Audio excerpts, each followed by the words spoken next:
There's the element of trust. If I've got a machine telling me to do something, telling me to act on something, telling me something is happening, how do I trust it? How do I believe it? The advantage of language as the mechanism here is for communicating is that you can explain why. Welcome to How AI Happens, a podcast where experts explain their work at the cutting edge of artificial intelligence. You'll hear from AI researchers, data scientists, and machine learning engineers as they get technical about the most exciting developments in their field and the challenges they're facing along the way.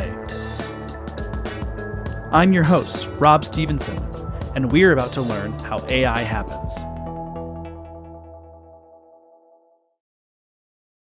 Today on How AI Happens, we're jumping back into natural language generation. There's a growing belief that nailing NLG and NLP will unlock mass adoption of AI technologies, and it's not hard to see why. When people can interact with machines as well as, or perhaps even better than, they interact with humans, it will result in trust, better technology, and, crucially, democratized access to the kind of insight that historically needed at the very least computer literacy, and often much more advanced coding chops. Here to explain some of the use cases, opportunity, and hurdles of bringing advanced NLG to market is the Chief Technology Officer over at Arria, Neil Burnett. I did my undergraduate in computing, first of all, with nothing related to AI, nothing related to language technologies, just a very general computing degree. And when I was looking for my next step, I kind of felt like I wasn't fully ready for industry. I wasn't really clear on what I wanted to do. So I picked up the opportunity to do a master's postgrad at the University of Aberdeen, which is actually where I met some of the people that are founders in the company now. I started working in this field of NLG, natural language generation. So I graduated from there, forgot all about it for a few years while I went and worked for a company. And what I started doing was actually building a social media site from ground up, like a Java-based application that was a social media site, which is kind of before we had any of these sort of frameworks for doing that. Right? You get something off the shelf these days or extend something. Kind of evolved there through that company where I was developer to begin with, as I say. Then I became sort of like a manager of a very, very small team. And we were doing some interesting things, but what we found was that competitors who had more money than us, that were better backed than us, were able to replicate all of our key functionality and just kind of wiped us out. So I was looking for an opportunity, something to move on to, something I could be at for a long time, something I could grow in, and most of all, really interesting tech. And I saw the name of Professor Ahad Reiter, who actually oversaw my master's project, and he was advertising for to come work at his company called Data to Text. So I called him up and said, "Oh, it'd be good to talk about this." Did an interview. It took about 3 months, I think, to get back to me. So they must have gone through plenty of other candidates, rejecting them first before they came back to me. But they brought me in, and I was a general purpose, fairly junior developer. I was doing that for a few years. Worked on a couple of the initial applications we had as the company was called Data to Text. It evolved, was acquired by an organization called Arria. And for me, it was just a case of moving up in the development ranks to sort of leading teams and covering as many projects as we possibly could. I was working closely with the CTO at that time of the company called Dr. Robert Dale. He took me to Australia for 6 months to open an office there. And over the time that we were kind of working together, there was enough drinks and evening socials and things for me to rant to him about everything that I thought we should be doing differently, and came back to the UK and was appointed as the head of development. And did that for a couple of years, and through various changes and progressions, moved up to CTO. And been doing that for several years now, actually. And kind of over that time, we've grown from 50 people to around about 200. And, day to day, I kind of focus a bit more on the core technology and how it kind of works at the nuts and bolts. And we've got other very capable people who are overseeing other detailed aspects or other sort of products as well.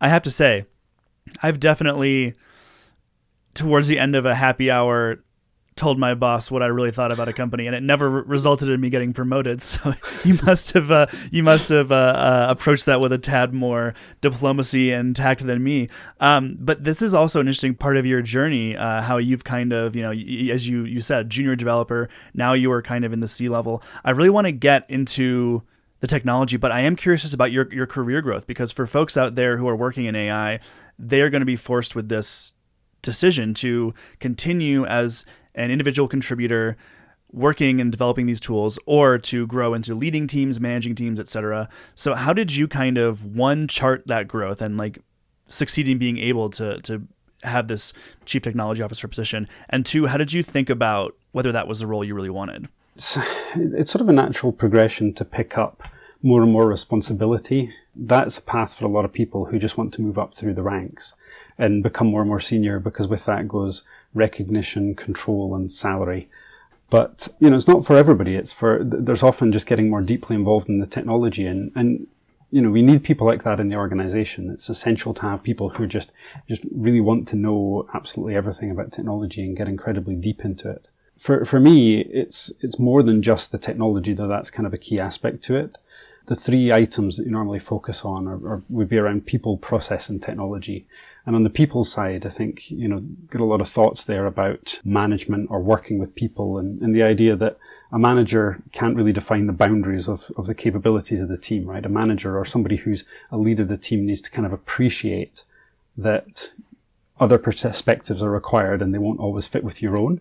And in the same way that a CTO can't set the bounds of the technology, right? So for me, my journey has been appreciating through the people I've worked with who've all been capable, intelligent, articulate people, and just being noticed for that, right? Being noticed for not being the one who's fighting to be the most seen, that appreciates that the strength of the organization is the strength of the team. And enjoying working with people, right? Enjoying working with people, enjoying evolving processes, as well as just enjoying working with technology, staying relevant in the field, understanding it to some degree of depth. So sort of covering all of those things, it's been better for me to be, moving up through management levels rather than just focusing on the technology. Well, having said that, let's focus on the technology, shall we? I guess first, can you share a little bit about the company and what the technology is and the use cases?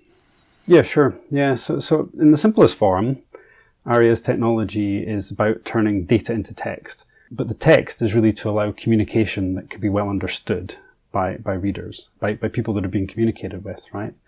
Beyond just generating text for text's sake, right? We allow people to gain insights on their data, to communicate with the data, to understand the insights through clear language and explanation.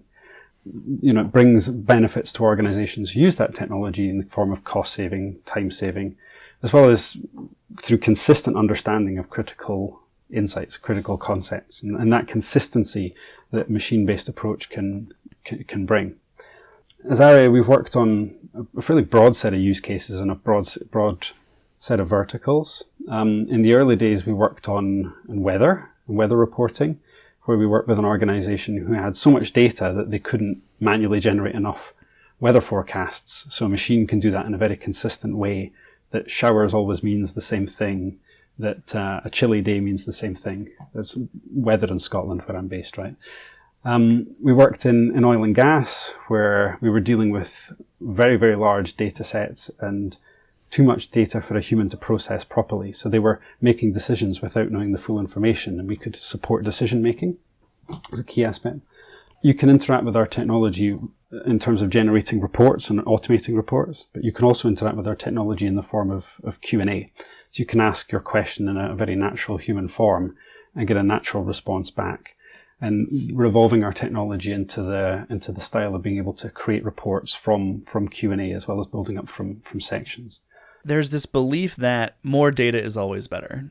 And perhaps with infinite processing resources, infinite computational resources, annotating resources, that's the case. But who has those infinite resources? And so it strikes me that an important process here is, you mentioned you had more data than any human could hope to process. This need to prioritize and then develop a narrative from that prioritized data. Is that the case? And if so, how do you go from honing in on only the relevant data and then turning that into a meaningful story to the user? You might think that defining a set of rules across massive sets of data might be very difficult, very laborious, and often end up missing edge cases. But that's kind of that rules-based approach is kind of required for quality, and then being able to sort of introduce pieces of technology that bring more machine-based approaches to kind of augment, right? I mean, there's a lot of buzz around end-to-end natural language technologies, and rightly so, because it's fascinating. It's a developing field. And when you're left with massive sets of data, just seeing what the machine can do, and have a bit of a look at it and see what it can generate is a fascinating thing to do. But if you want to derive meaningful insight, then you cannot just let the machine go and find things out for you and just come back with what it is, because it's often inaccurate, and it's often not quite missing the right important cases. So our approach as Arria is a combination of rules-based approach with augmentations, right? But you always need that consistency of having a rules-based approach in there to ensure quality and prevent hallucination. We use that word, hallucination. We build these rules, and we work with subject matter experts to refine and define those rules, to make sure that we're finding the right insights, that we're prioritizing the right insights.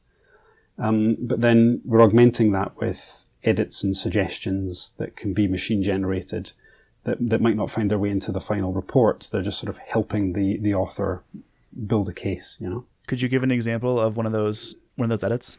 So we can fix the language. That's sort of one of those sorts of edits, right? We're automatically fixing the language afterwards. If the author slightly gets it a little bit wrong, we can make those changes for them sort of on the fly. But we can also flag up facts that haven't been seen before. We can suggest alternate ways of expressing a point to make it more salient or more in keeping with the domain you're working within. Like a very generic description of a trend is good, but when you're talking within the finance domain, the words and the phrases that you use are important in conveying the meaning. So being able to look across pre-written reports, pre-written narratives created by your organization, we can look and say, well, these words are maybe a little bit better in this sort of context. Can you explain hallucination for me? I've never heard that term before. Yeah, hallucination. It's not just what happens when you sit down with your CTO and have a few drinks and imagine things are coming at you across the bar. When you take your CTO to Lollapalooza, yeah. No, but quite literally seeing things that aren't there. But from the machine perspective, it's a term that's coming up in the field quite a lot. It's starting to be recognized and it's a great term, right? Like the idea of hallucinating and seeing something that isn't there. Mm-hmm. I've been trying some of the more end-to-end approaches for language generation and language processing. Even things like summarizing. So I took a text that Arria generated, a report that Arria generated, probably only a couple of paragraphs. A sales report talking about the key countries that were driving sales and the key regions that were driving sales. Pretty simple report in the grand scheme of things. The summarization, the idea was, could we compress those 2 paragraphs to the most salient points, a couple of sentences? And what the machine did was that it started talking about sales in New Zealand.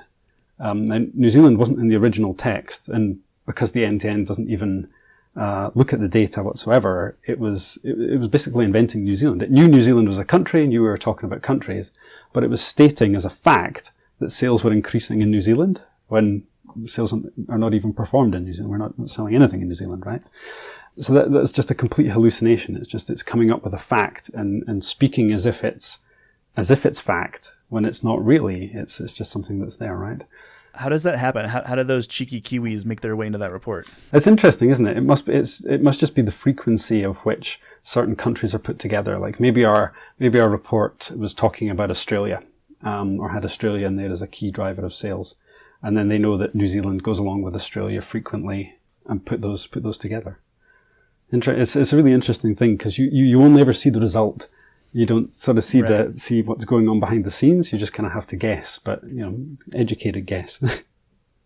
Are there any attention mechanisms in place or ways to sort of figure out how hallucination might occur? I'm curious, how you would go about mitigating them once you had experienced it. It's difficult if it's sort of this black box of text in, text out, and a whole load of machine learning in the middle. It can be very difficult to control. I guess you would need to put some checks and balances on the output, which would mean a bit more NLP to kind of parse it. I mean, it's really about preventing these hallucinations through control, restricting the insights to be true with the data, which is what Arria is really doing, right? And that's why the rules-based approach is required. And we find, we've spoken to people as we've been recruiting, we've been interviewing people who've worked for very large organizations working in the field, and they're finding the same thing, right? They're having to implement a rules-based approach, even on sort of some of these commercial devices that everybody has in their living room, right? It's just the way things are with the state of the tech at the moment. The state of the tech at the moment is another thing I wanted to kind of speak with you about, just because there are all these applications, like you said, for you're having luck in fintech. There's ways that we engage with it as consumers every day without even realizing it. What are some of the barriers to adoption, would you say? What is sort of holding language technologies back from being more widespread? Is it a state of just consumer understanding? Is it a state of, where the technology is and where the products are?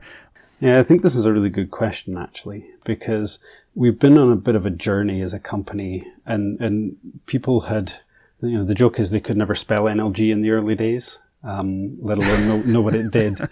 But the world's become a lot more educated at this point, and there's a fairly good understanding of what it is. But it's still kind of on the upward curve, right, of adoption, because people have got various different reasons for not trusting it, not wanting to work with it. I think in our experience, there's the element of trust. If I've got a machine telling me to do something, telling me to act on something, telling me something is happening, how do I know it's a fact? How do I trust it? How do I believe it? And the advantage of language as the mechanism here is for communicating is that you can explain why. You can explain your justification.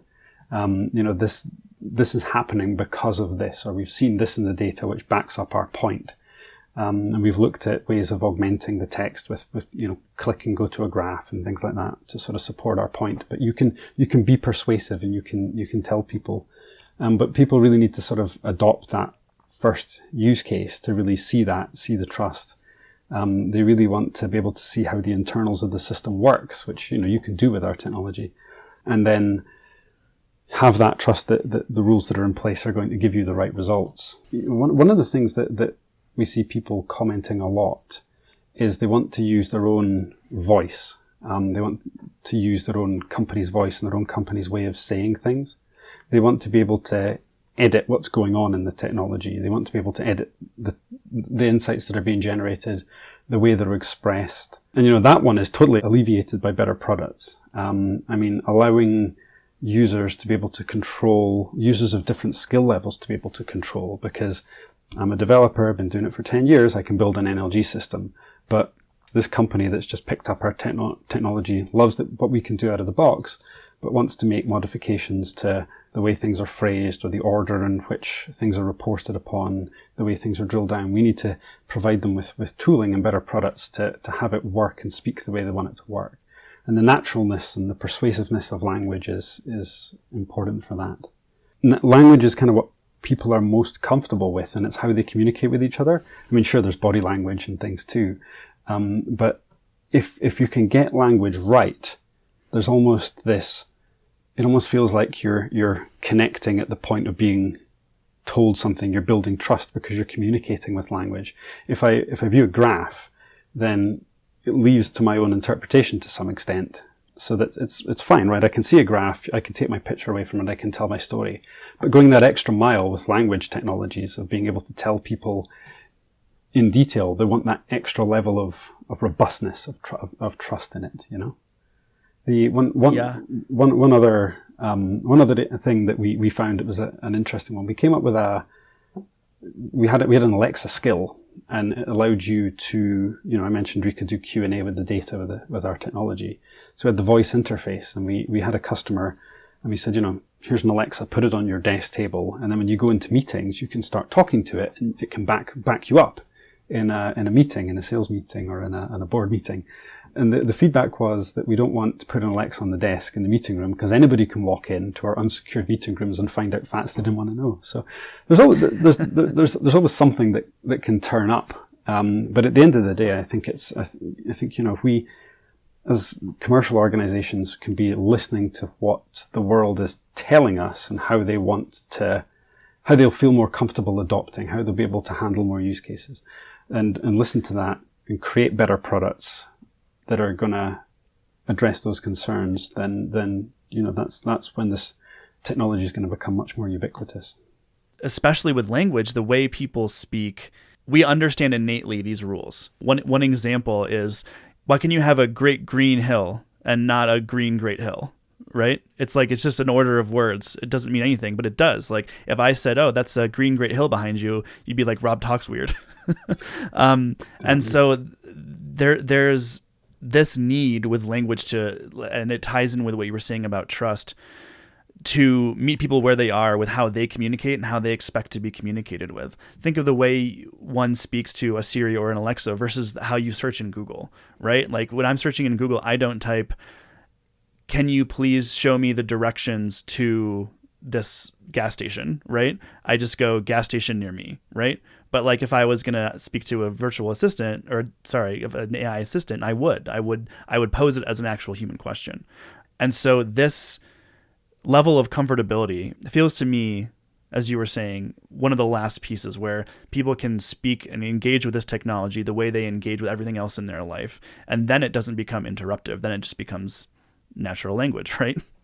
Absolutely. I make sure my kids say please and thank you to the Google Assistant that's in the living room as they're asking for music and things to dance around to use language as human, right? We're used to interacting with each other in a certain way. When we're interacting with technology in a certain way, we also then expect it to interact back to us in a certain way. And it's not bullet points and it's not factlets that float around in a dashboard detached from the rest of the information. It's well backed up, articulate arguments or points, well made in good flowing language that just allows you to feel in your flow, right? Feel in your flow that you're communicating with in a way that just works for the way the human mind has evolved to work, to be interacting with language. Yes, and it's this interesting flippening sort of, where originally computers just having any sort of output was groundbreaking, and then humans had to know how to speak to computers, right? You had to know a coding language, or you had to know Boolean search, or you had to know some advanced way to interact with this machine. But the idea is now we want machines to learn how to interact with us, right?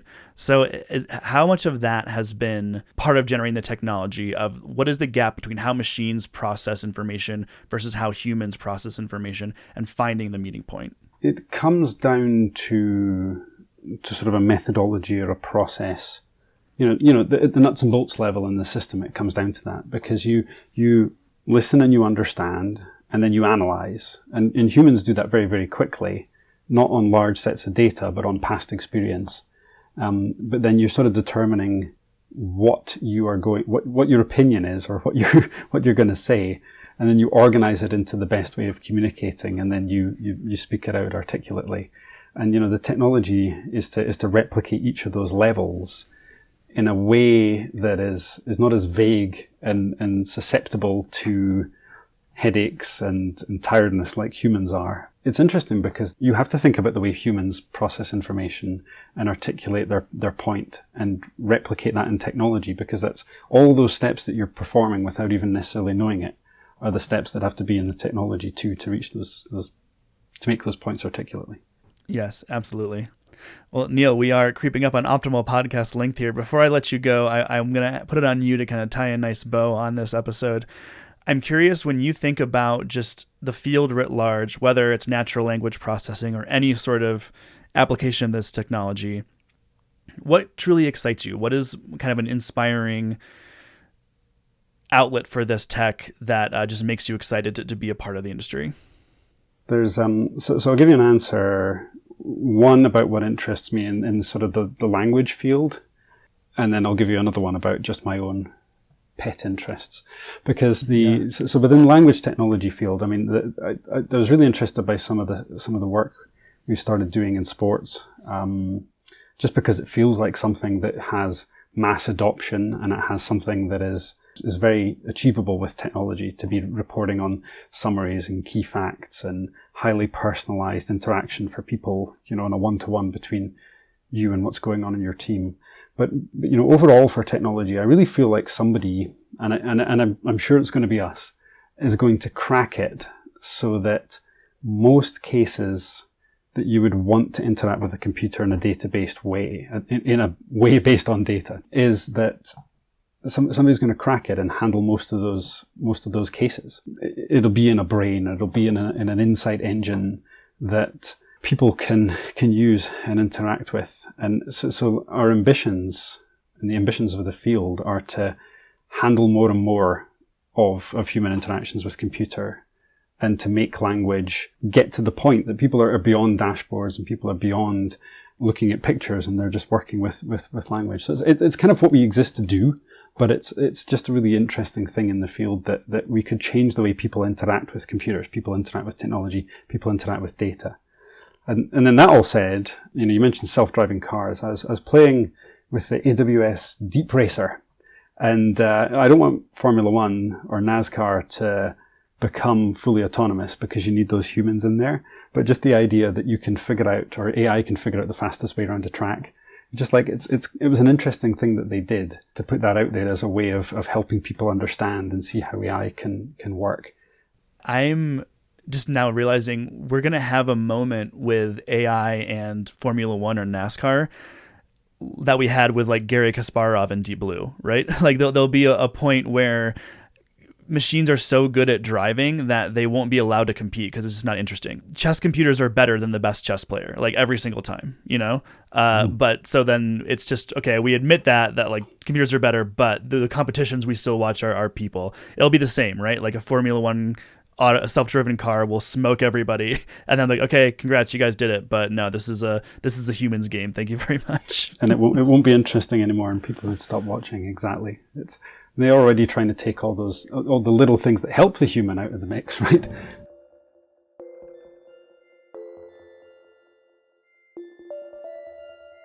How AI Happens is brought to you by Sama. Sama provides accurate data for ambitious AI. Specializing in image, video, and sensor data annotation and validation for machine learning algorithms in industries such as transportation, retail, e-commerce, media, medtech, robotics, and agriculture. For more information, head to sama.com.